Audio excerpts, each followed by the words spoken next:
I want to welcome my guest to the show. It is Brian from Bigfoots of Michigan. Welcome to the show, man. Hey, man. Thanks for having me on. I'm glad to have you. I've been looking forward to this. Let's get right into it. Let's talk about this Bigfoot thing. What got you interested in the subject to begin with?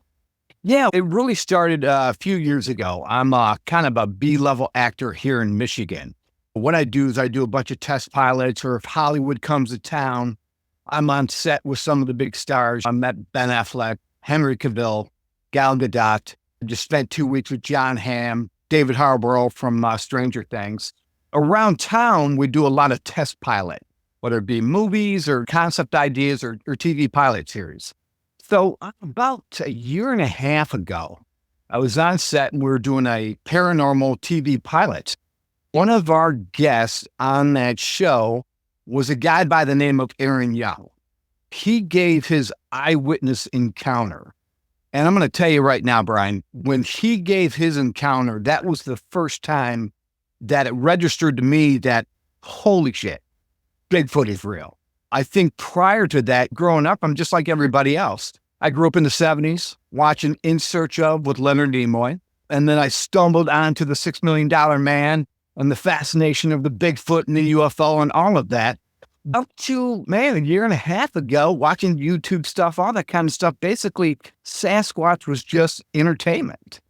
But when I looked into this guy's eyes, when he gave his encounter, and I'll give it to you right now, basically, he was partying with some friends. So there was about 3 or 4 of them. And they got out of high school and they went to their local camping spot, which is way out in the sand dunes of Gladwin, Michigan, a place called Mosquito Alley. So they're just partying around the campfire. They're sitting there.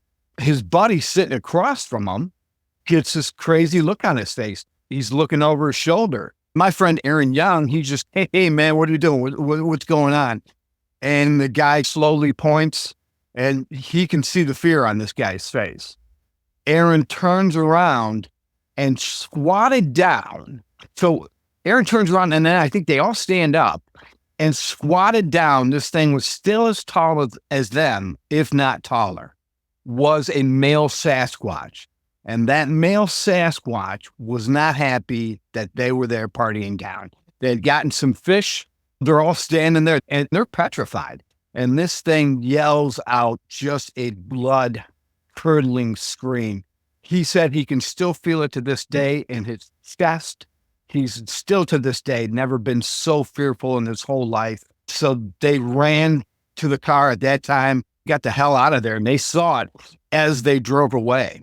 Right now, I'm filming a TV pilot series. In about 2 weeks, we start submitting to all the networks, including Netflix and Discovery Channel. That's who we're talking with right now.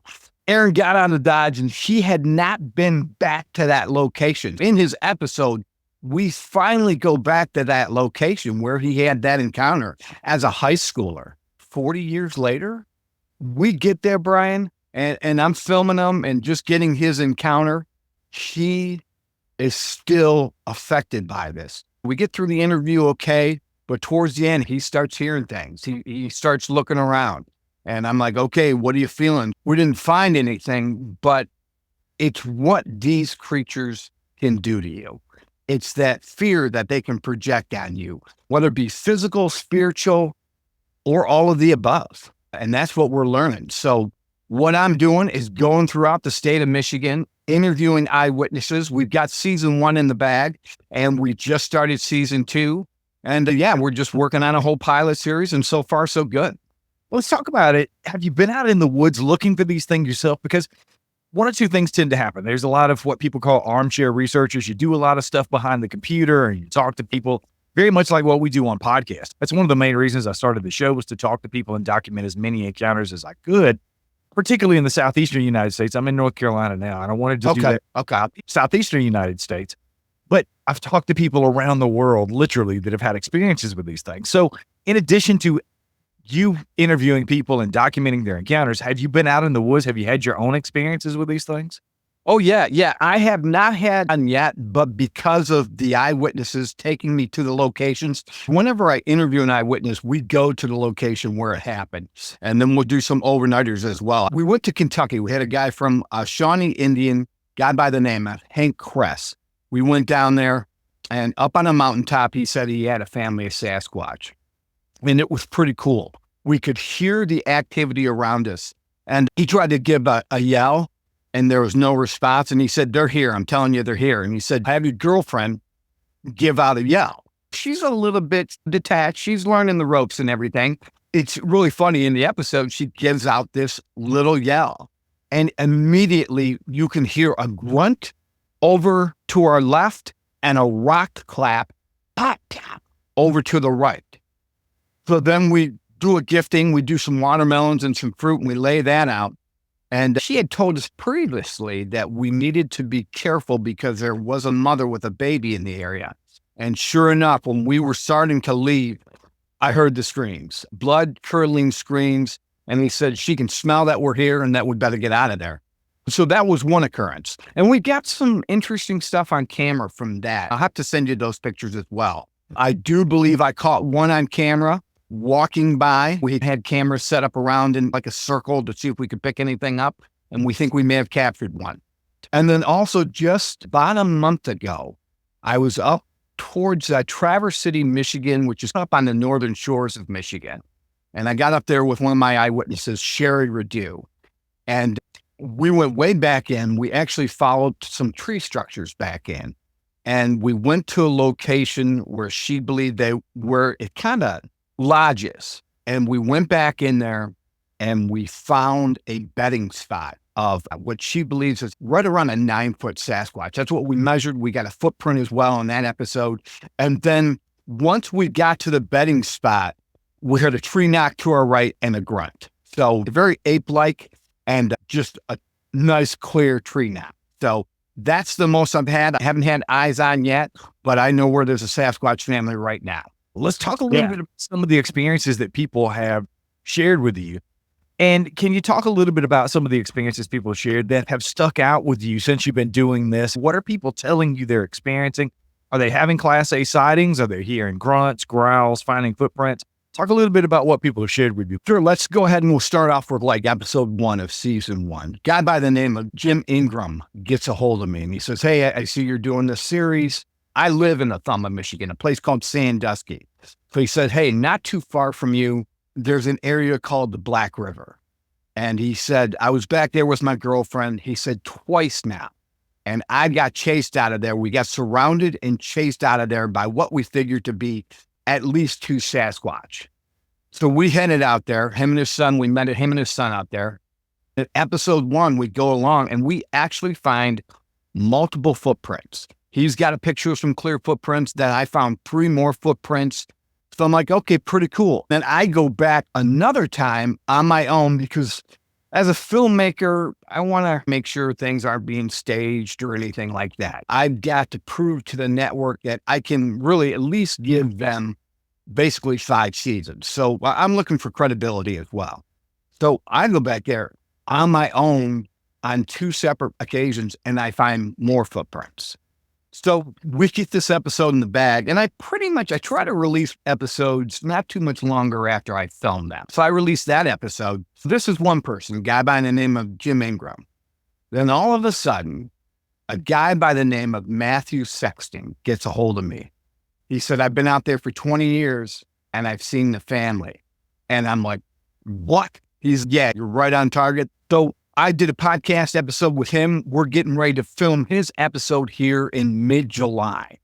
And he has seen a large black male watching him.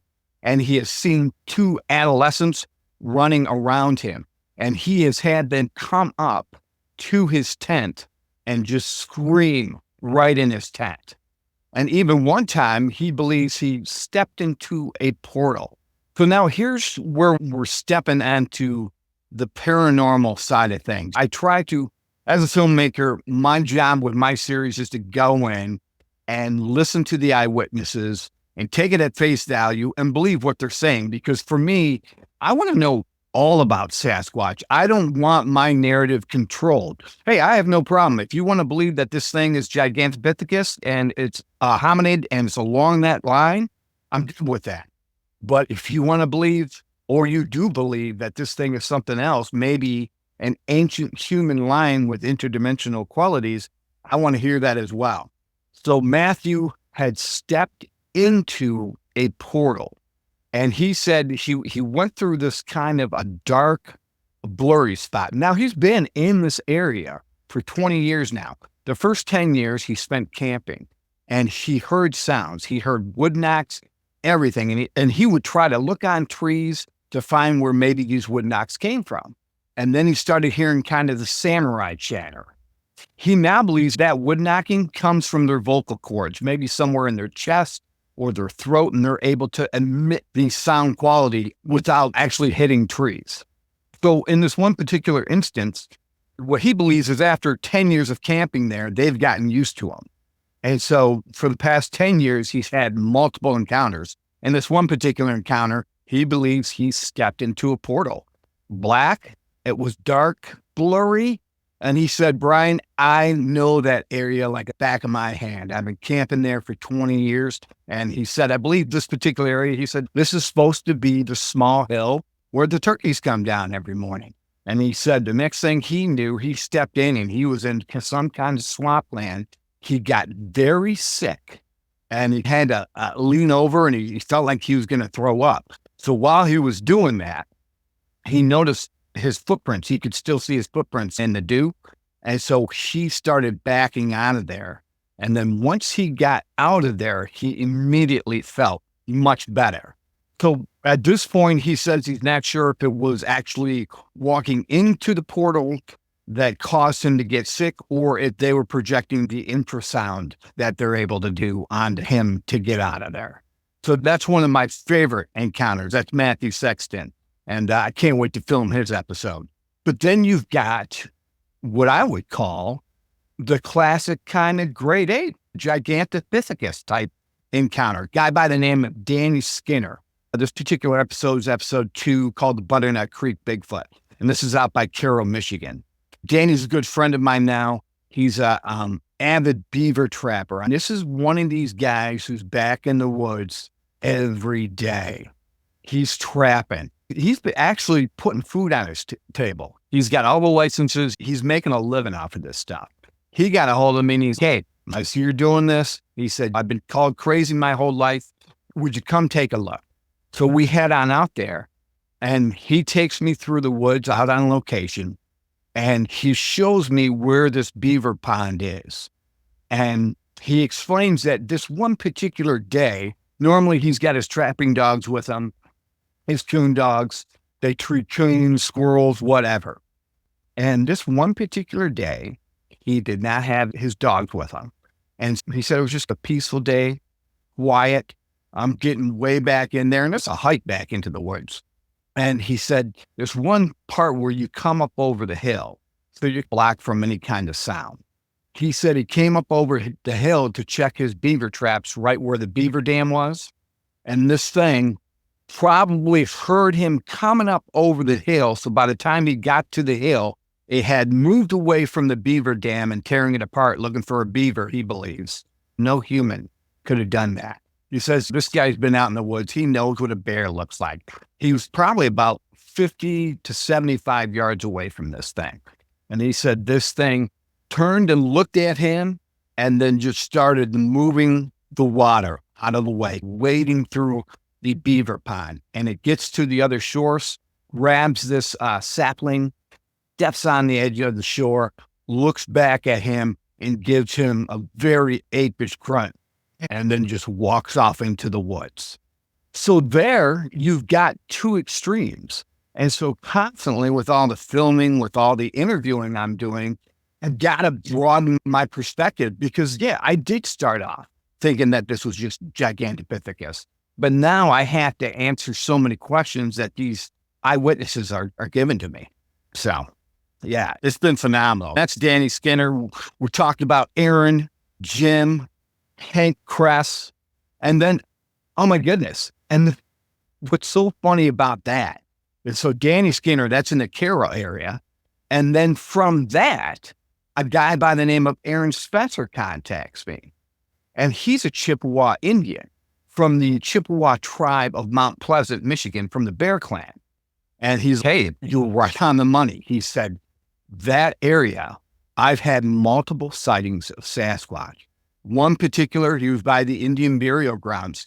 And this is an ongoing theme. So I've been doing a diagram of connect the dots. Where are these things? And we're talking about Michigan because Michigan is relatively flat land until you get up into the upper portions of the mitten. Then we start talking about the rolling hills where the glaciers have torn off the landscape. But down here, more towards mid-Michigan and even more towards the Detroit area, the land is flat. But Aaron said, hey, the common denominator is state land, any kind of preserves, high volume rivers that are able to provide the food and the water that these creatures need. And he was fishing in just outside of Carroll, Michigan, just like Danny Skinner. He was fishing along the same river that Danny was at. That's called the Cass River. Aaron was fishing, sitting on the shore. He heard a twig snap behind him. He turned around, and unfortunately for him, he's looking right at the genitals of this thing and looks up, and he believes that it was a jet black one, male, probably around 8 feet tall, he said, and just grinning and showing its teeth. And Aaron was so scared, he just ran and swam across the river and got out of there. And he came back a couple of days later. He said all of his gear was still there, but the fish on the string were gone. So he believes that Sasquatch had come up and just scared him and didn't want him, just wanted his fish and then wanted him out of the area. Now, with that in mind, that has led to actually a handful of encounters. Now that I think about it, I've been contacted by people in that whole area of Carroll, Michigan. It's actually Tuscola County, and the Cass River snakes all through there. And so that's the common denominator is the high flowing rivers. Did he describe the teeth to you? Because there's only been a handful of people that I've actually spoken to, and I've heard it on other podcasts, encountered podcasts over the years that talk about what the teeth look like. Did he describe what the teeth looked like when he talked about his encounter? That's a good question, and I don't think that's a question I asked. I don't know. Off the top of my head, I would believe they were sharp and scary, but I will follow up with him on that. Yeah, definitely. So how deep can we go with this? This paranormal side, this spiritual side, this connection to native lands. Let's rewind. So Aaron's in his 40s now. That happened, I believe, in his 20s. But let's rewind to when he was an infant, his first encounter with the Sasquatch, when he was just a baby. He said, not far from that location where he was scared, he was crying one day and trying to get him to calm down, and they heard a commotion on the back porch. His father looked out the window, and there was a large red female Sasquatch on all fours coming up to the house and coming up onto the porch. Aaron believes it might have been his crying that brought this female Sasquatch in. Then his dad went and got the shotgun, shot out the window over its head, and the creature took off. But that creature kept coming back periodically through Aaron's early ages of life. Kept coming to this one particular birch tree. Yeah, and check it out. We've got all that information. That is in episode 7. He said when he was a kid, that thing would come up by the barn, up to the birch tree, and just watch. What they're assuming is that this particular Sasquatch female had a motherly instinct for whatever reason, heard his crying. So there you've got the human tendencies, heard a baby crying, and maybe it lost a child along the way, and it somehow got attached to Aaron and would watch him periodically. And then in the same area, as he got older, he saw a white one walking along the river. The sum of Michigan in this Carroll area, there's a lot of farmland. I don't know if the population's taken a hit from COVID. I think just over the years, Michigan's one of those states where people are more likely to leave the state than come to the state. We've got the auto industry, but we still don't have a whole lot of other industries here. Some of this farmland is being taken back. I live in Sandusky. It's very interesting because, I live in Sandusky, let's say right here. You've got the Cass River over here, and you've got the Black River over here. So now I call it the Bigfoot Triangle because right at the point where the Cass River and the Black River meet, there's a huge place called the Minden City Swamp. And we have encounters recorded there. A DNR officer had a face-to-face with a large black Sasquatch in that area.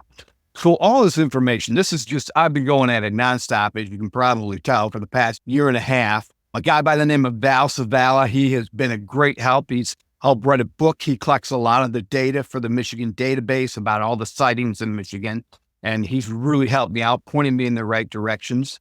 So with all this in mind, just as I get done with these episodes, I'm like, okay, with all this happened, why hasn't someone just seen one of these things walking through a farmer's field? And I'm not kidding you, Brian, 2 weeks later, I get that phone call. Hey, I seen one walking across the farmer's field. So I go ahead and I meet this guy named Giles LaFave. And this was his first sighting, but what he believes his second encounter. He was heading from west to east, coming up over a hill into a valley, and then it would go up on another hill. And right in that valley, he said he was booking, came over heading west to east, and there was this thing walking through the field. And as soon as it saw his car, it just stopped. It tried to act like a big tree stump. And in that episode, we go out to the location where it was in the farmer's field and get a feel for it. He said, man, it probably around 8-9 feet. And then we go back to his original encounter, which is a place called Fish Point, which is on the coast in like the Bay Area of the Thumb. So on the west coast of the Thumb, it's huge wildlife preserve. He was back there hunting with a buddy, and this particular time he started being paralleled by something and it chased him out of there. And he said he's never been so scared in his life. So he never had a confirmation that was a Sasquatch, but then he later did see a Sasquatch not too far from there. As soon as you or I have been announcing that, hey, we're out here in Michigan. If you've had a sighting, contact us. I've only had to do that twice, I think, because I've got the phone. I'm booked for season 2 now. I'm bleeding into season 3. I'm not going to say Michigan has a better population than other places. You tend to think that out west is going to have the better population. It still is more remote, or down in the Appalachian Mountains. My mother's in North Carolina. We'll be down there in a couple of weeks. We got to swing through Kentucky, North Carolina, the Uwharrie National Forest. How far are you from there, Brian? I'm about 2.5, 3 hours from the Uwharrie National Forest. Okay, I've been there once, and I definitely want to head back there in about 2-3 weeks. But then out of this, 1 month ago is our latest sighting, and this was just down the road from me, 30 minutes down the road in Mayville.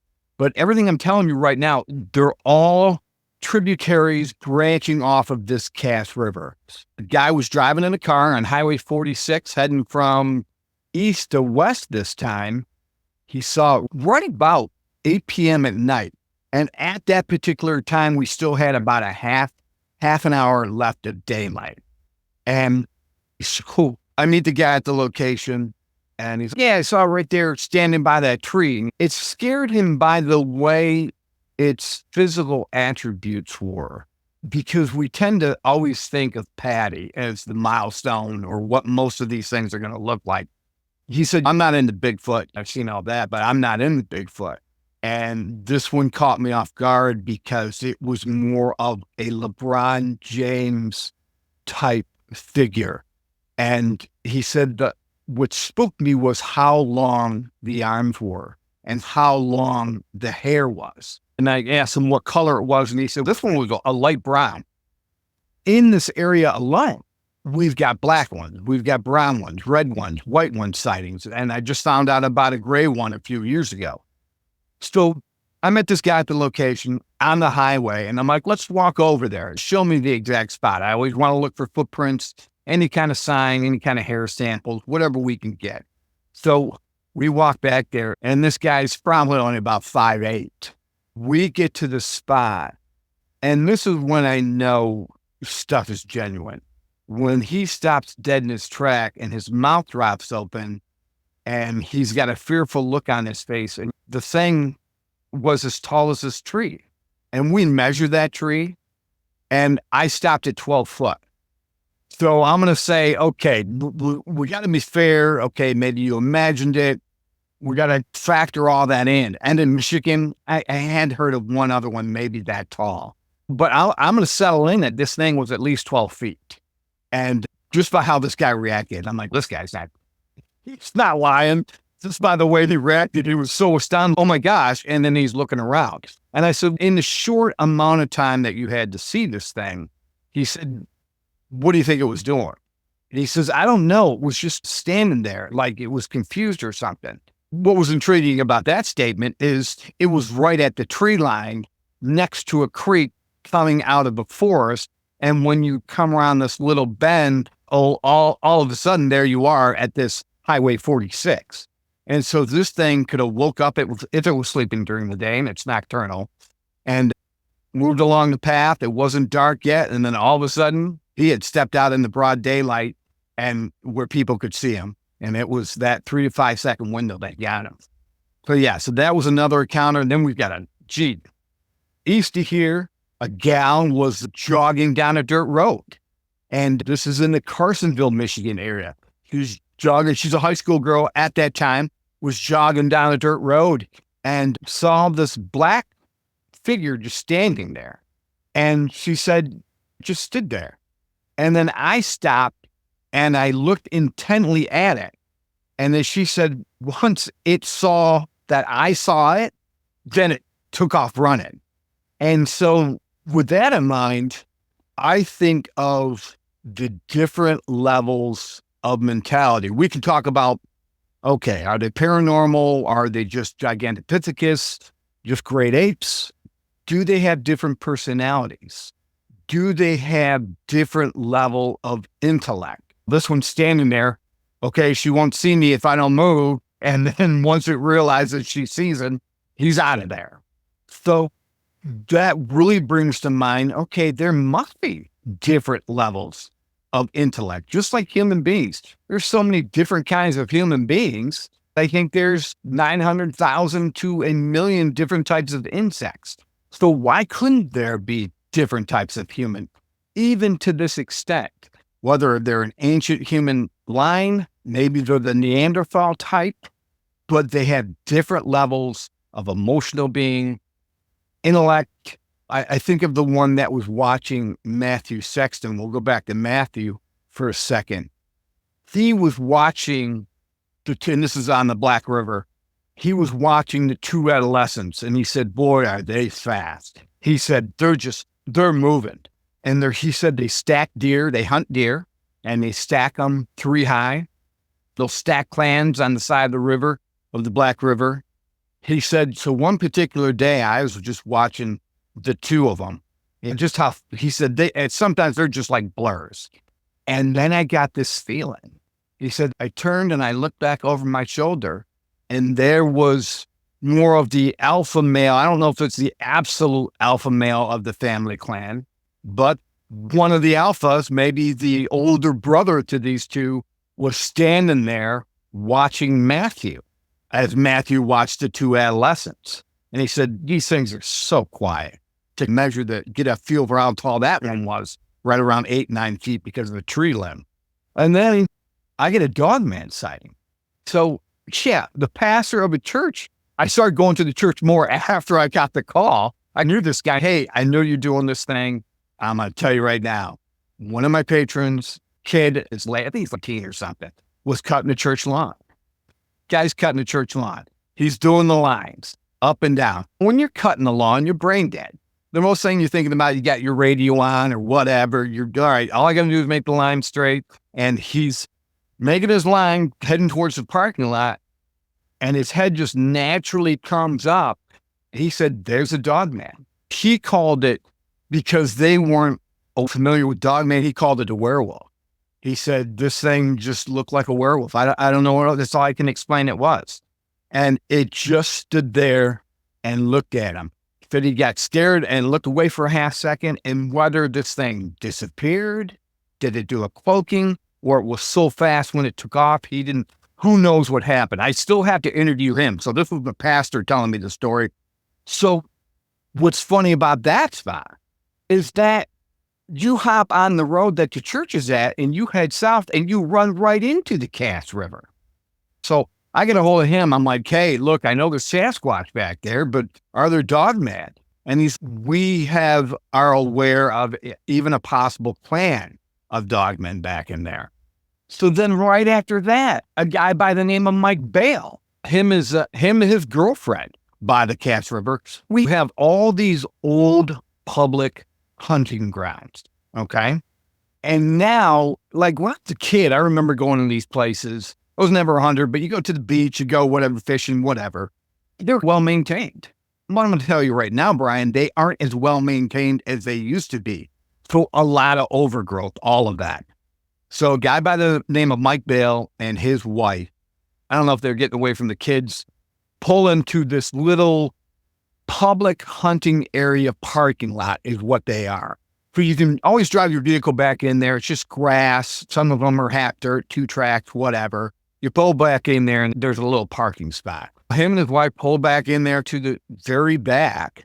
And all of a sudden, and he said, I got the feeling that it was a dog man. He said, I couldn't see the face good enough. He said, because the branch was obstructing it. It was looking over the branch at my wife and I. He said, but I was so scared. And she leans towards dog man in this particular sighting because he saw a dog man when he was younger, not even far from that location. He said it was an adolescent dog, which would be off of Highway 19 here, just south of Sandusky, where I live. He said, and then this thing just stood there and looked at him, and it had reddish eyes, and it moved from left to right out of the little clearing back into the forest. That's my job. I get out there, he shows me the spot, and I call up Aaron Spencer, Chippewa Indian, and he knows how to track. And we get out there, and sure enough, right in line with where Mike said he saw, we measured the branch, that it was right at 8 feet 3 inches. So this creature was right around 9 feet. And right in line with that, from what Mike said it did, moving from left to, we found there was a log and it was crushed by a huge footprint. I got a picture of that as well. We measured that. I tried to put my weight on the stump, and yeah, it was a little bit moist, but I couldn't even do it. I could do maybe and that was me. I'm a solid 200 pounds, putting my foot on there, and I couldn't crush it down.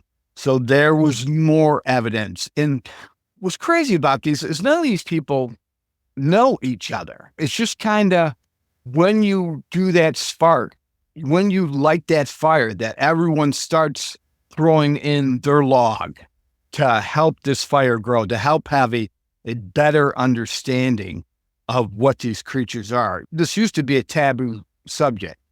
It's been really cool talking with people like Giles Lefebvre, Aaron, just that let the stigma go. If you've had a sighting, hey, if you don't want to share it, then I respect that. A good friend of mine, Cheryl Green, she'll share it, but one thing we try not to do is give exact locations. We'll give a general area, but we don't want these things hunted.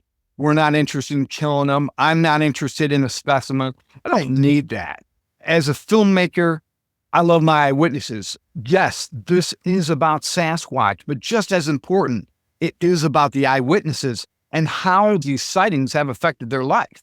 So going to Cheryl Green, she's really helped me understand. She has had a wonderful encounter. As a young girl, she had some neighborhood boys that would pick on her, even to the point of almost being raped.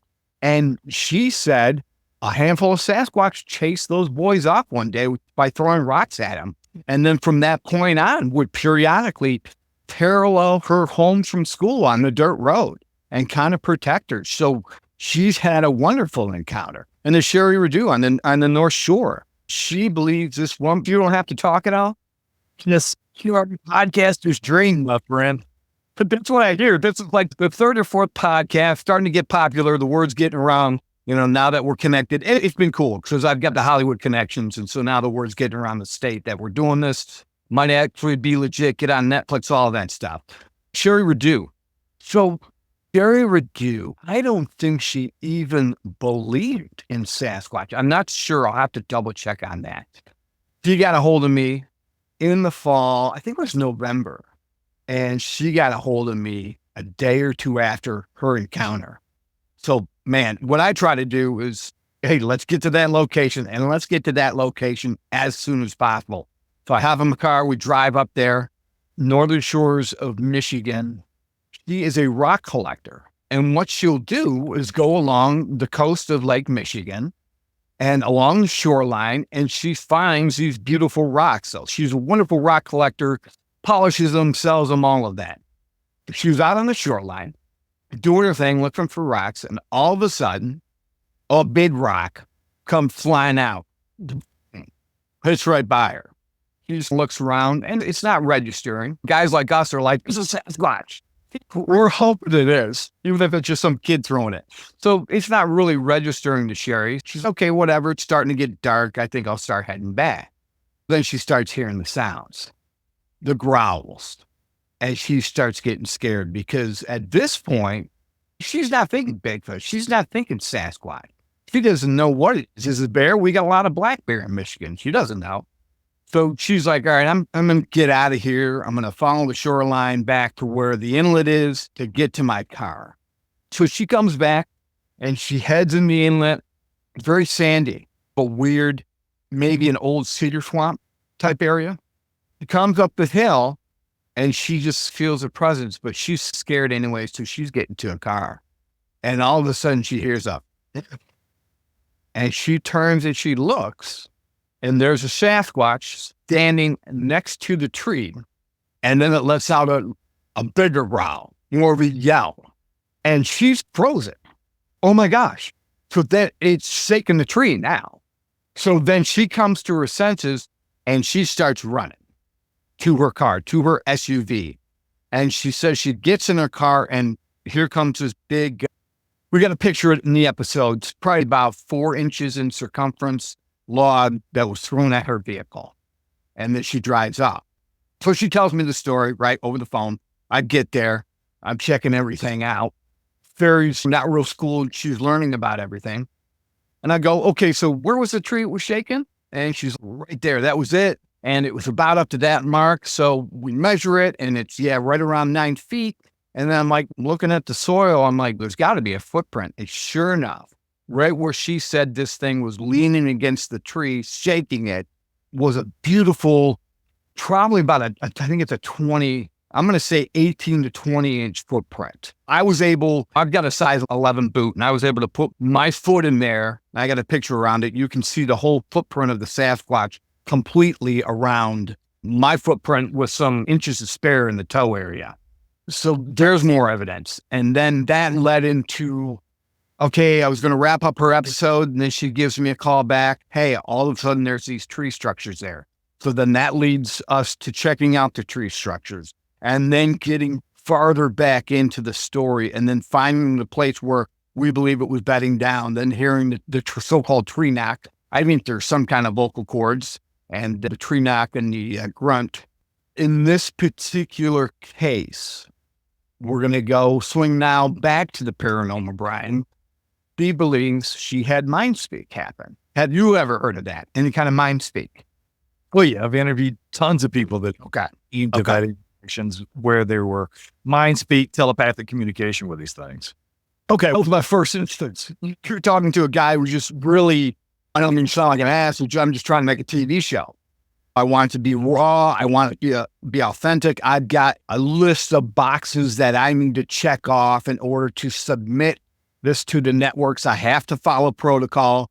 So I'm more into the filmmaking, the practical, the physical side of things. I'm like, what do you mean? Mind speak? Like telepathic? He's like, yeah, it spoke to me telepathically. And I'm like, what did it say?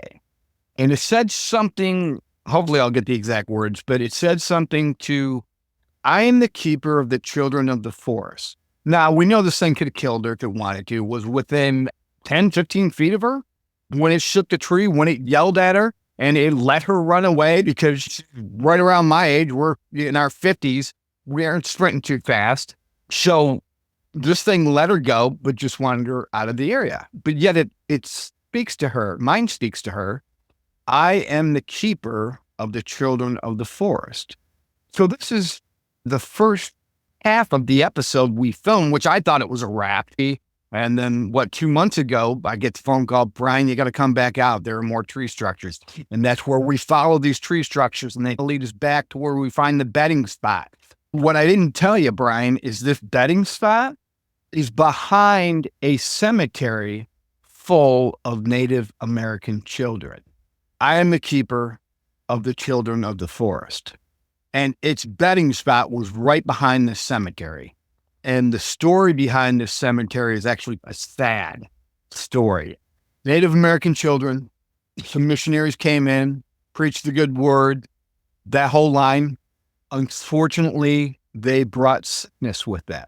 And a lot of the children of this Native American tribe died. I think the whole tribe ended up dying from that particular sickness. And I don't want to quote what sickness it was. So you've got a Sasquatch, makes itself known because really it made itself known by throwing the rock out there. Maybe it felt that it needed to defend its territory, but Sherry's no threat. I've been told that these things let you see them. What do you think about that? I know some are chance encounters. Sure, the Patterson-Gimlin, whatever. But I know they can see, hear, smell us way before we can even come close. And so a lot of times they let us see them. What's your take on that? Because I'll be honest with you, I am definitely in the flesh and blood camp when it comes to Bigfoot. I've been taking notes about some of the mind speak things. And look, I say it all the time. People's experiences are their experiences, right? I can't speak to what somebody had in their brain. I come from if it's talking to you in your brain, it's probably your sixth sense. It's just telling you that there's danger, those kind of things going on. I'm not in the mind speak camp, but I've talked to plenty of people. I've had Les Stroud, Survivor Man Les Stroud has been on the show, and he's claimed to have had at least 3 times that he had what he believes to be a telepathic communication with the Sasquatch while he's out filming Survivor Man. And then other situations, he was up in Radium, BC with Todd Standing. I've been on expedition with Todd and Ashley, his former research partner and girlfriend. They're all about the mind speak with Sasquatch, Saba. Okay. So sorry, I'm writing. I'm one of those people that I'm not in that camp. So I'm open-minded to that. Sure. We've been doing the same thing for 50 plus years and we haven't gotten any closer to proving these things as a species. So we got to be open-minded, in my opinion, to other things. But I tell you, it goes back to the NAWAC, the North American Wood Ape Conservancy. I'm working on putting together like a 4-part series about some of the past expeditions they've had in Area X. Okay. What they're describing and what they're interacting with is very ape-like. I was editing some audio today, and it's one of the things that Brian Brown and Daryl Collier and Alton Higgins were talking about, is they have been out on, and what they do in that area, Oklahoma? Yes. Yeah. They go out for, I think one of the expeditions lasted for 107 days. Typically, they're about 3 months. They're about 90-day expeditions. Around the clock, they bring in different teams. So they're out there 24 hours a day, 7 days a week for that 3-month block of time that they're in Area X. Okay. And everything that they've documented has been rock throwing. It's been vocalizations. It's been trees being shook and intimidation displays and all that are associated with the apes that they're dealing with. They claim they're dealing with in Area X. They call them wood apes for a reason, because they're very ape-like. They're saying they're chimpanzee-like and gorilla, the way they're acting and reacting to people and around people. And the rock throwing is a very ape-like thing. So it's fascinating to me to hear somebody like her say that they have an experience where this thing threw a rock, shook a tree, vocalized, and then mind spoke to her and had this telepathic thing, right? So I don't know. It's always been one of those big things and a dichotomy for me as an investigator and somebody who's really into this. Try to walk the line of listening to people's experiences and taking them for what they are, and then trying to discern where the line is, or is there a line? Because it's gotten really blurry for me over the last couple of years in this high strangeness part of Bigfoot and the very flesh and blood, it's an ape in the woods scenario. I don't know. It's interesting that you're talking to people that have mind speak. Portals, obviously, is another thing that's come up over and over. People hearing samurai chatter, those kind of things. Yep. I want to ask you really quick about the tree structures. You mentioned that a couple of times. Mm-hmm. You guys have obviously went out and took a look at these things. What are you finding, and what do you describe with the audience, if you would, as best you can, what you're finding and what you're calling a tree structure. What do they look like?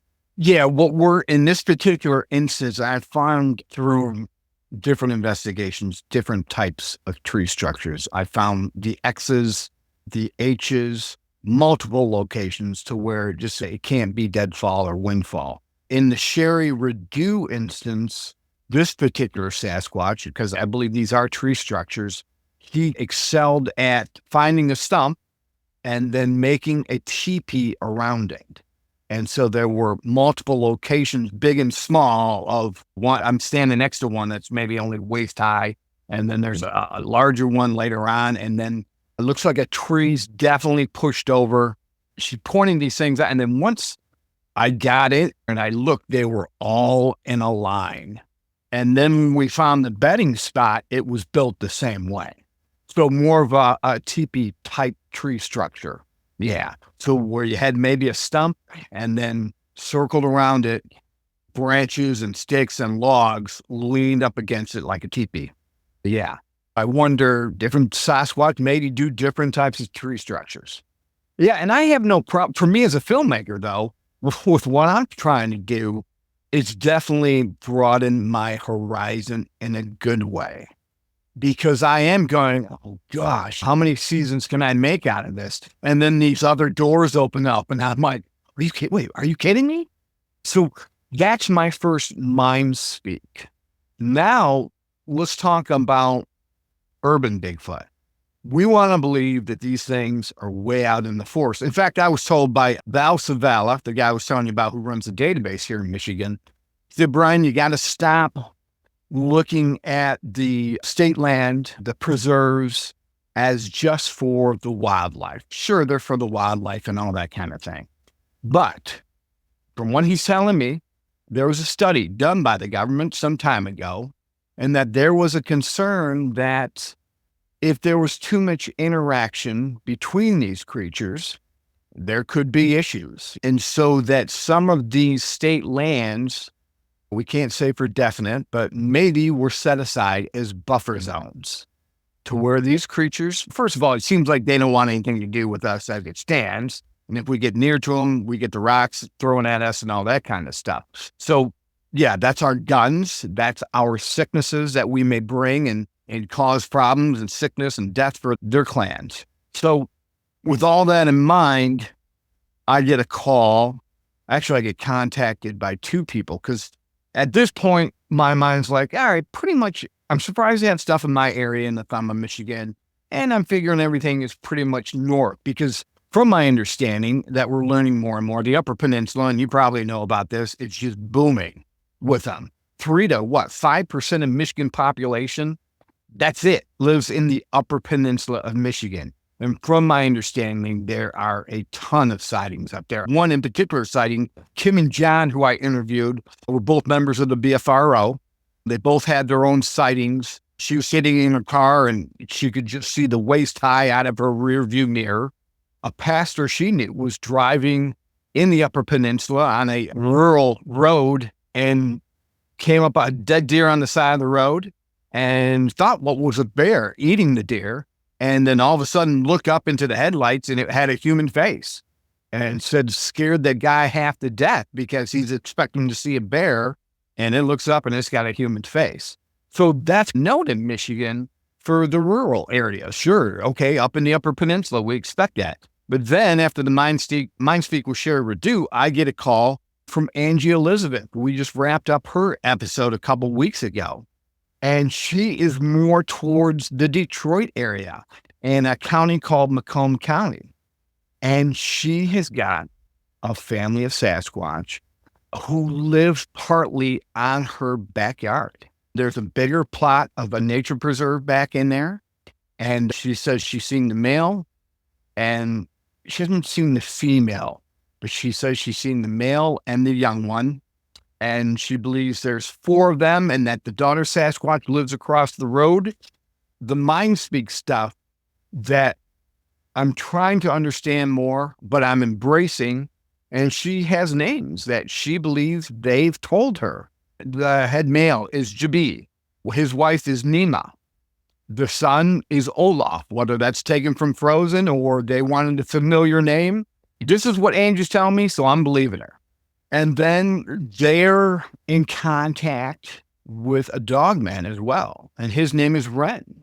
She's had these mind speaks with these creatures, and I've seen some evidence. I've got the pictures of the footprints. Very intriguing.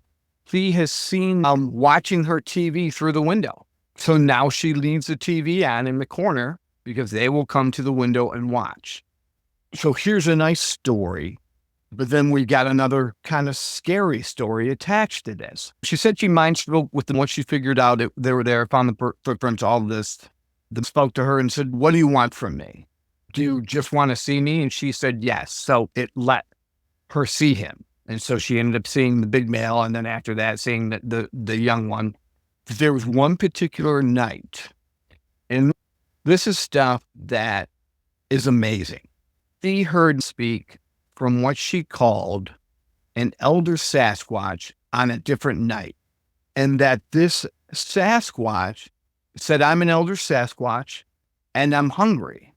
And she was like, "Oh, just go feed yourself. I don't feed. I only gift once in a while." She gifts on holidays, and there's a gifting spot there. I even brought a watermelon out. And so she gifts on holidays. And so this creature wanted to be fed. And she just thought, oh, from the gifting spot. And she said, "No, I only gift on the holidays. Go feed yourself. You know how to feed yourself." And this particular being said, "No, I'm hungry. Come outside." And she's, "What do you mean come outside?"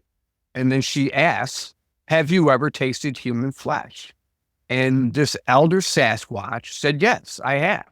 Come outside." And she said, "I'm not coming outside." She's putting truth. That's pretty obvious.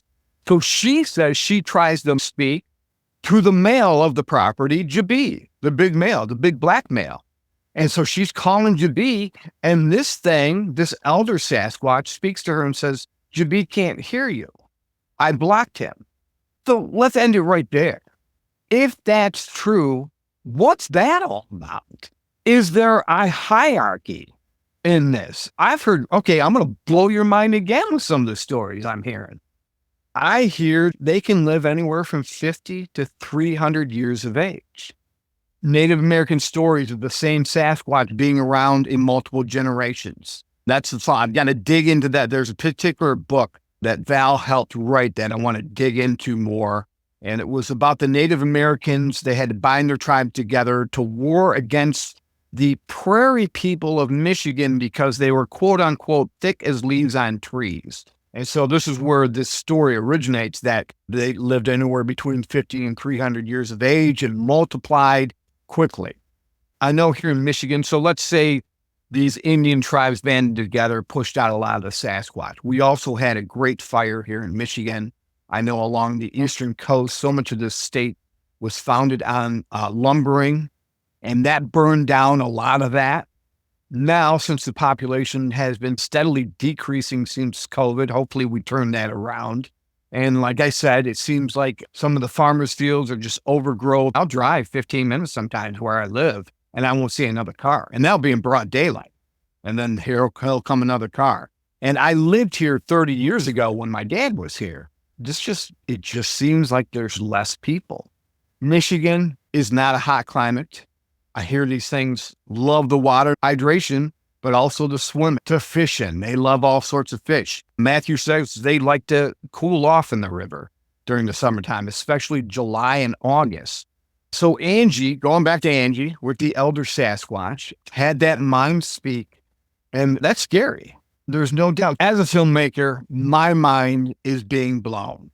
Coming into this, thinking this was gigantic, wondering, okay, if we can make a TV show out of this, how many seasons can we get out of that? Probably maybe one season, and then we'll have to leave the state of Michigan because there can't be that Bigfoot around here. Oh my gosh. So the running joke, Brian, I keep saying to everybody, the running joke with Bigfoot is, hey, I saw Bigfoot. Oh yeah? Where is he now? That went from, all right, there might be hundreds of Bigfoot in Michigan. Now, Brian, with just everything I'm feeling over the last year and a half, I'm not saying there's tens of thousands. Okay, I'm not saying that. but I wouldn't doubt it that hundreds has transitioned into thousands. So I would say maybe anywhere from 1,000 to 9,000. That's the extent of my knowledge as I keep learning. What are your thoughts on maybe their lifespan and their population growth, their breeding? If each family, I know the Black River Bigfoots, I've got what I believe is a baby Squatch footprint. So I believe I got the female, the baby, and the 2 adolescents. There's 4. Then you throw in the one that Matthew saw. There's a family of 5. So that's a pretty healthy family there. Let's say 3 children. And then if these young ones grow up and they have to carve out their own piece of land to live on and get out there on their own, what do you think their lifespan is? What do you think their family structure is like? I would think again, I'm in the flesh and blood camp, so I would tend to answer that based on chimpanzees' lifespans, silverback gorilla lifespans, and other maybe orangutans. Okay. Because I just can't get on board with these things living 300 years and being spirit animals and those kind of things. I would definitely answer it from a flesh and blood standpoint of, again, chimps, gorillas, and orangutans. And as far as the other stuff, the mind speak, and who's to say they don't have some kind of abilities like that we're not aware of? As far as the population, it's very difficult to say. I've had tons of communication with people over the years and talks about people who will speculate on. Some people say if there's one black bear there, for every 500 black bear, there might be one Sasquatch in an area, kind of things. Everybody has their way of looking at it. It's all subjective because nobody really knows shit about them. Honestly, anybody who says they know something for sure about Sasquatch, you should probably close up your shop and just move on at that point. They're full of shit, in my opinion.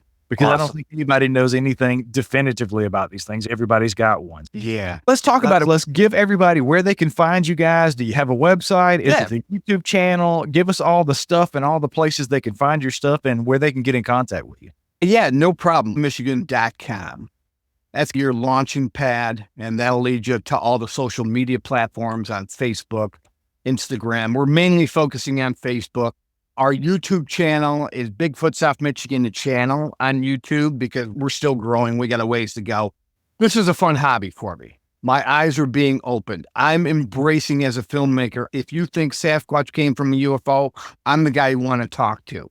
I am holding off on what champ I think these things are in. I'm never going to be called an expert. I don't want that. What I want to do is spotlight the eyewitnesses.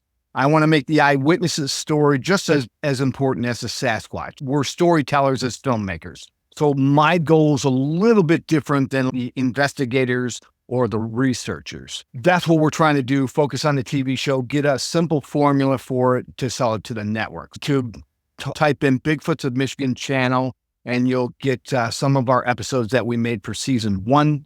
And yeah, you get an idea of what we're doing here. No, you probably won't see me in the Rocky Mountains on a week-long expedition looking for Sasquatch. I'm not that guy, but I will do a couple of nights overnights. And we've been doing that. And we've got, like I said, a couple more coming up in July. So BigfootsofMichigan.com and Bigfoots of Michigan channel on YouTube. And that will lead you to everywhere else. Go check out Brian's stuff. Bigfoots of Michigan. Brian, I've had a blast talking to you, man. Thanks so much for coming on the show. Oh, definitely, man. Hope to talk again. I am learning, and man, what a journey it's been.